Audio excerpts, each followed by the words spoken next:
There's a reason that Labor governments so often make our borders weaker. And it's not just incompetence. Not just incompetence that led to now, for instance, more boat people landing. I reckon it's because they don't love Australia enough. You get so much preaching about how bad we are instead. All that yammer about it, wicked Australia, racist Australia, makes them want to put less effort into protecting it. I mean, just have a look at Anthony Albanese on Friday. The Prime Minister fronts a press conference in the New South Wales Central Coast, and the very first question he gets asked is about 30 more illegal immigrants from Bangladesh, India and Pakistan who just landed undetected on a West Australian beach. Prime Minister, we're hearing that an asylum seeker boat has arrived off to the Western Australian coastline. Do you know anything about that?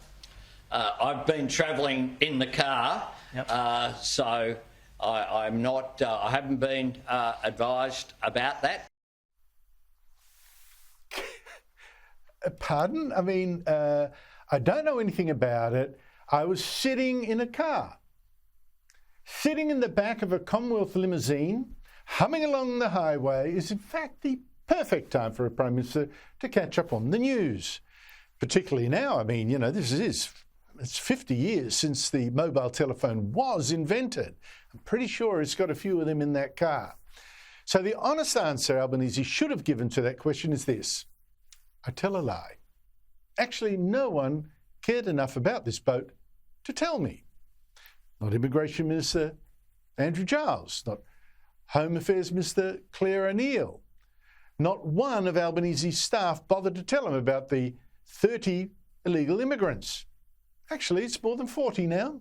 Another group from this boat, or maybe there was a second boat, were found later. Now, you might think this was just a slip caused by some incompetence, but it's actually part of a pattern that suggests the problem is not with Labor's brain, but its heart, or maybe both. The thing is, you know, people don't protect what they don't love, and I suspect we're seeing the consequences of a Labor government that just doesn't love its country enough. I know it sounds so rude and people will be so offended. How could you say I don't love my country enough, they'll be saying. Of course I do. After all, Albanese himself said in his Australia Day speech 3 weeks ago, this was the greatest country on earth. Except, though, nowhere in that speech did he say why it was so. Nowhere in that speech did he say he loved this country. Nowhere in it did he tell the new citizens he was talking to why they should love it as well. Unless you count the dead phrase, half a sentence, where he called Australia a modern, prosperous, peaceful and multicultural democracy. Yeah, well, that could apply to quite a few countries. And instead, he praised the Aboriginal culture. He praised migrants for coming here to make us better people, instead of praising Australia for making them better people. As Australians, we choose to celebrate those who have chosen our nation as their home and chosen us as their fellow citizens.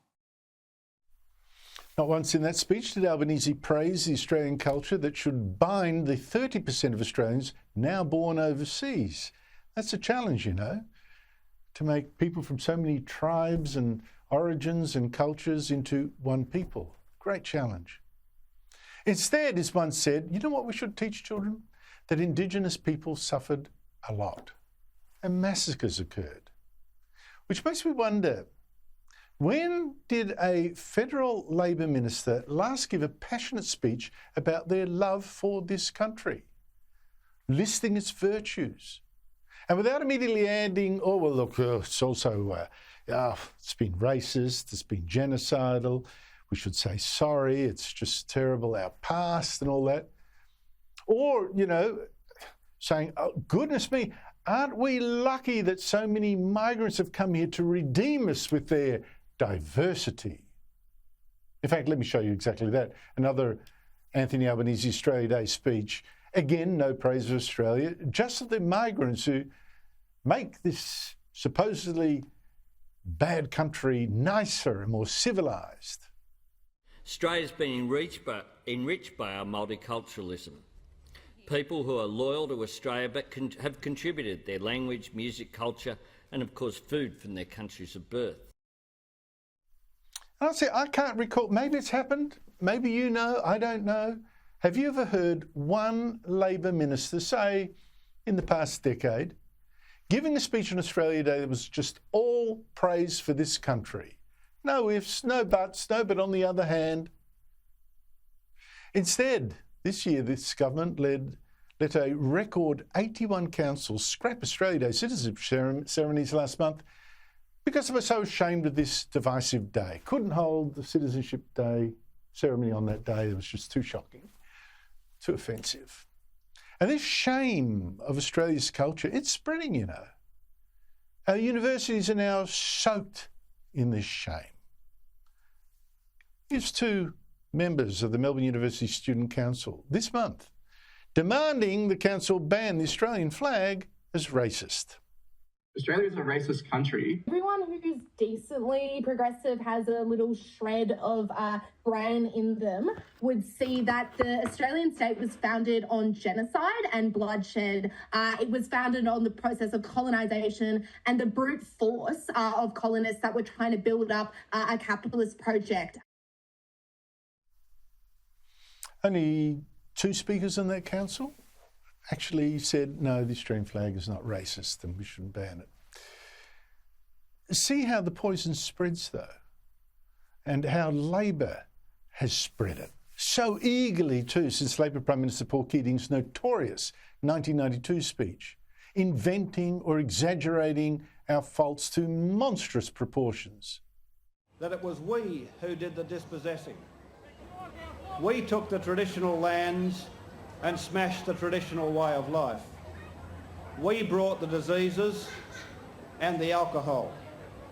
We committed the murders. We took the children from their mothers. We practiced discrimination and exclusion. It was our ignorance and our prejudice. You wonder, who's this we that committed murders and stole children and practiced discrimination? And not me. I swear, not me. I bet you not you either. Who's this we?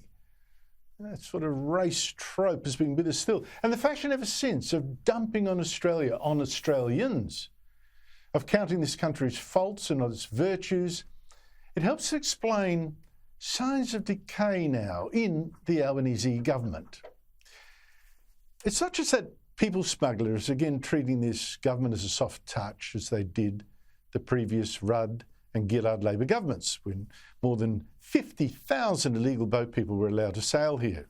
1,200 died at sea. Check what might make the people smugglers and their customers think, yes, let's try again. For instance, just 4 days after he won the 2022 election, Albanese let a family of illegal immigrants from Sri Lanka stay in Biloela, stay here in Australia, even though our courts had agreed they weren't real refugees. They've gone all the way up to the High Court and back again. No, fake. And then Albanese let 19,000 other illegal immigrants on temporary protection visas become permanent residents instead. At the last budget, the Albanese government cut $600 million from the budget of Home Affairs and things like Operation Sovereign Borders, which Opposition Leader Peter Dutton says means surveillance flights were cut back, allowing this boat to land undetected. Well, the reason the boat got there is because the government has suspended or cancelled surveillance flights. There are other signs that this government treats our immigration system as something for the benefit of foreigners rather than for the benefit of Australians, or acts like our culture can only be improved by importing millions of people from different ones, even hostile ones. Last financial year, for instance, the government let in an astonishing 520,000 immigrants, more than 500,000 immigrants in 1 year net, even though we're short of homes already, even for Australians. The government has also let in 2,275 Palestinians from terrorist-run Gaza and the West Bank come here since the start of the war with Israel, with some visas given in just a day. Can you believe that? Can you believe letting in people from territories run by terrorists for so long? It's incredible. The Prime Minister also ramped up our refugee intake to 20,000 a year, mostly from Africa, the Middle East and Asia, and promised to let 280 climate refugees from Tuvalu move here every year, even though Tuvalu is growing, not drowning. This bloke might help explain why we're seeing all this. Here's the Immigration Minister, Andrew Giles.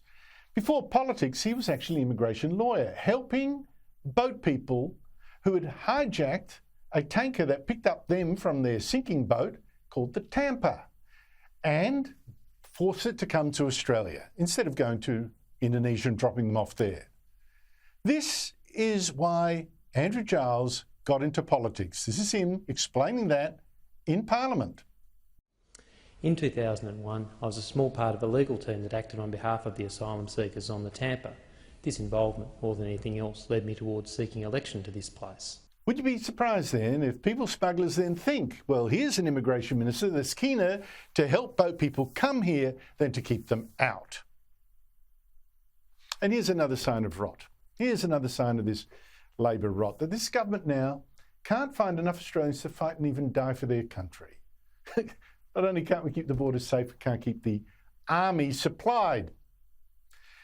We now have an already too small Australian Defence Force that is 7% undermanned. And that's no surprise when Australia is routinely painted as a racist, colonialist, child-stealing and planet-choking menace. Who would fight for a country like that? So no, incompetence is not the only reason another Labor government is making a mess of our borders. People just don't protect what they don't like.